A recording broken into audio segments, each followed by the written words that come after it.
Baharında sararıp soldun da gittin. Ciğerimi kanadımı yoldun da gittin. Toprağa nur olup doğdun da gittin. Kuzum, anayın ettin. Kara kara gözlerime baktın da gittin.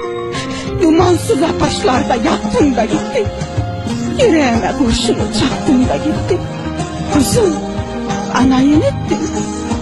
Belimi boynumu büktün de gittin. Yüreğimi yerinden söktün de gittin. Bağrıma ataşları döktün de gittin. Kuzum, anayın ettin. Dünyayı başıma çaldın da gittin. Yüzümden gülümsemeyi aldın da gittin. Dermansız dertlere saldın da gittin. Kuzum, anayın ettin. Dönülmez yolları aştın da gittin. Sığmadın tabutlara daştın da gittin. Beni paramparça saçtın da gittin.